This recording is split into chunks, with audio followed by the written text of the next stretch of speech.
So, students, this is the third part of the chapter Fiber to Fabric, in which we will discuss about silk.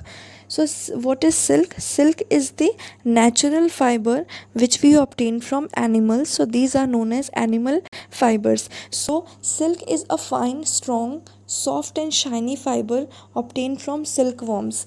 हमें silk बहुत ही fine, strong, soft और shiny nature के होते हैं and वो obtain होते हैं सिल्कवॉर्म से. And it is separated. ये हमें कहाँ से मिलते हैं? सिल्कवॉर्म्स के कोकून से मिलते हैं. नाउ इसमें क्या प्रेजेंट होता है सिल्क में? It is present and it is made up of protein, जो कि बहुत ही ज़्यादा स्ट्रॉन्गेस्ट नेचुरल फाइबर माने जाते हैं. उसमें प्रोटीन प्रेजेंट होते हैं.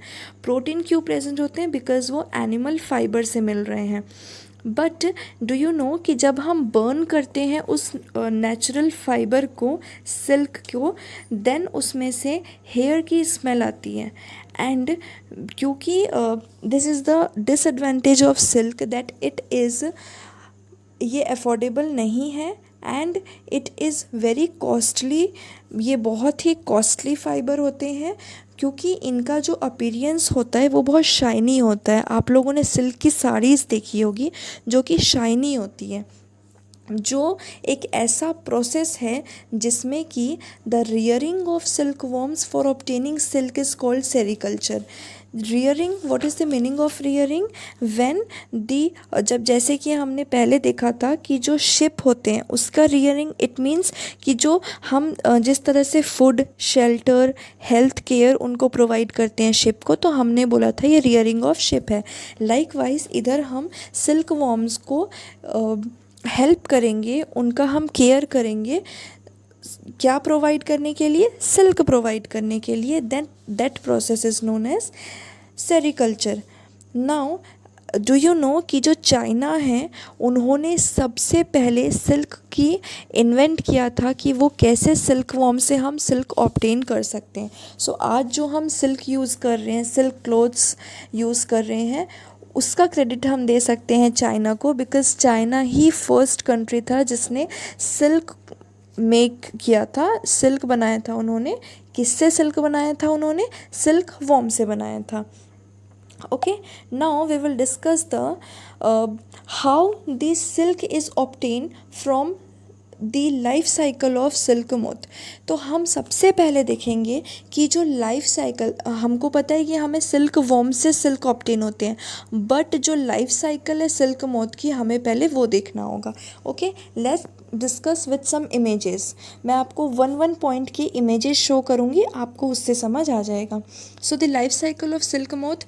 The female silk moth lays pale yellow eggs on the leaves of a tree such as mulberry tree. Life cycle of a silk moth.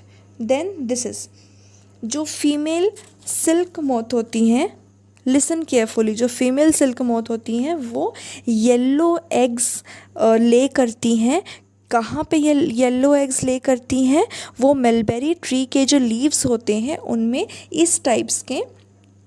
ये है आपके फीमेल सिल्क मोथ जो कि येलो कलर के eggs को ले कर रही हैं. Clear?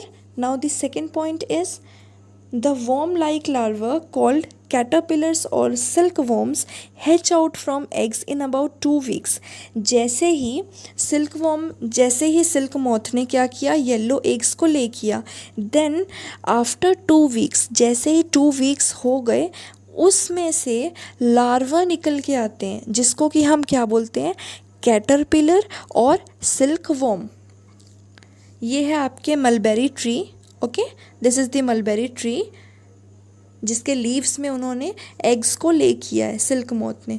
Now here you can see, जैसे ही 2 weeks कंप्लीट हुए, उसमें से क्या निकल कर बाहर आए? कैटरपिलर और सिल्क वर्म. आप कोई एक नेम ले सकते हैं दोनों में से. ओके, इसमें से 2 weeks बाद बाहर आए. देन जो सिल्क वर्म होती हैं, जैसे ही वो बाहर आती है, देन उनको कुछ ना कुछ तो नीड होगी खाने की.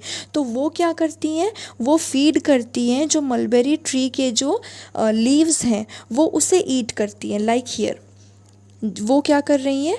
मलबेरी ट्री के जो लीव्स हैं उसे वो फीड करती हैं, उसे वो ईट करती हैं। एंड उसे ईट करने के बाद उनके साइज़ जो हैं वो धीरे धीरे बढ़ते हैं। लाइक यू कैन सी, यहाँ पे इनका साइज़ आप देख सकते हैं, and here you can see उनका साइज़ धीरे धीरे जब वो ईट करती हैं, फीड करती है, देन वो बिगर होते हैं। देन इस स्टेज में जो सिल्क वॉर्म्स होते हैं वो अपने स्किन को 4 टाइम्स ग्रो करने के लिए 4 टाइम्स स्किन को शेड करती हैं।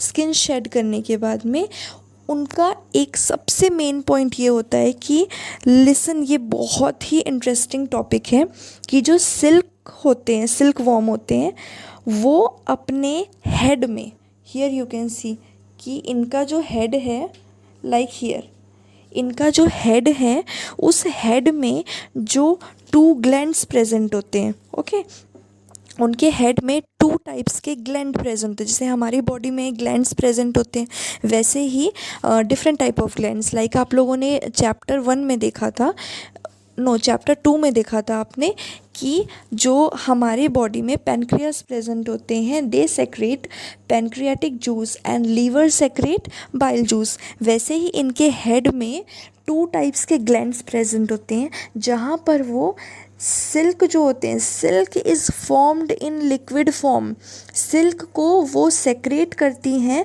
बट वो लिक्विड फॉर्म में सेक्रेट करती हैं अपने हेड के 2 ग्लैंड्स में। Now what is the next process? जैसे ही उन्होंने सेक्रेट वहाँ कर दिया, अब क्या होता है इसके बाद में, यहाँ पे उन्होंने अपने हेड में सेक्रेट कर दिया। Now what is the next process कि जैसे ही उन्होंने सेक्रेट किया वो सिल्क वॉर्म से रेडी हो गई हैं प्यूपा बनने के लिए। उसमें क्या होता है कि वो अब ये जो स्टेज है, ये जो आपको इमेज दिख रही है, ये प्यूपा की है। अब इस प्यूपा की इमेज में वो आ गई हैं। यहाँ पे वो करती क्या है? Each silk worm begins spinning a cocoon by moving its head in the same pattern as that of number 8। वो क्या करती हैं? लाइक हियर, ये भी आपके प्यूपा का ही है, स्मॉल प्यूपा है ये। हियर जैसे ही वो इस स्टेज में आती हैं वो अपने अराउंड 8, जैसे 8 नंबर हम जैसे ही ड्रॉ करते हैं वैसे ही वो क्या करती हैं, वहाँ से स्पिन करना स्टार्ट करती हैं 8 की तरह। आप रख लीजिए वहाँ पर प्यूपा को, और जो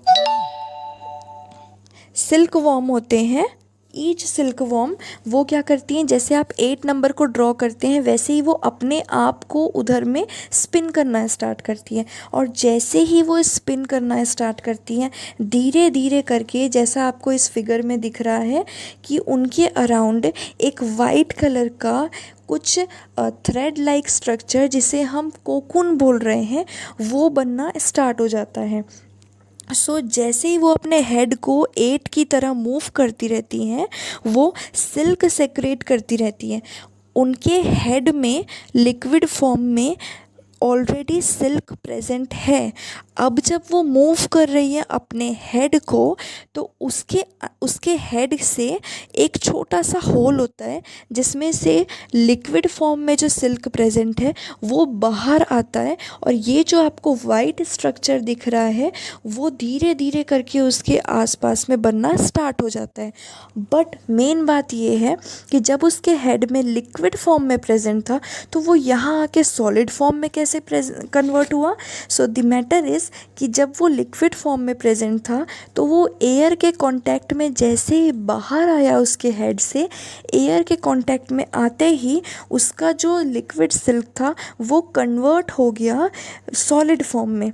ओके, एंड देन 2 से 3 डेज़ बाद में सिल्क वॉर्म जो है वो अपने अराउंड में सिल्क फाइबर्स को प्रेजेंट कर देती हैं, पूरी तरह से अपने आप को कवर कर लेती हैं सिल्क फाइबर्स से। ओके, अब उन्होंने क्या किया, सिल्क फाइबर्स से अपने आप को पूरी तरीके से क्या कर लिया, कवर कर लिया। Now what is the next process? So the silky covering spun by the silk worm, जो स्पन किया है सिल्की कवरिंग है जो आसपास में सिल्क वॉर्म के, इसी को हम बोल रहे हैं कोकून। ओके, ये है इनका कोकून। ये है कि 2-3 डेज़ बाद वो कैसे कोकून से अपने आप को कवर कर लेती है। नाउ ये क्यों कवर करती हैं? क्योंकि जो प्यूपा होते हैं उनको अपने अराउंड एक प्रोटेक्शन चाहिए होता है ताकि वो जब डेवलप करे, लाइक अब इसके बाद क्या प्रोसेस होंगी कि जो प्यूपा है जो कि कोकून के अंदर है, इस ये जो वाइट कवरिंग है कोकून, उसके अंदर प्यूपा है, वो क्या होगा एडल्ट सिल्क मॉथ में वो कन्वर्ट होगा। एडल्ट सिल्क मॉथ में जैसे ही वो कन्वर्ट होगा तो वो कैसे दिखेगा, ऐसे। इस सिल्क जैसे वो एडल्ट सिल्क मॉथ में कन्वर्ट हुआ तो वो क्या होगा, साइज़ में बिग हो जाएगा, तो वो इस कोकून को स्प्लिट करेगा, ब्रेक करेगा और वहाँ से बाहर आ जाएंगे। ओके, सिल्क मॉथ जो है वो बाहर आ जाएंगे। देन एक बहुत ही ब्यूटीफुल सिल्क मोथ जो है वो हमारे सामने आ जाएंगे कोकून से बाहर। And this is the adult silk moth जो कि फ्यू डेज तक ही सरवाइव कर पाते हैं। So this is the life cycle of silk moth. I hope you all like it. Okay, thank you so much.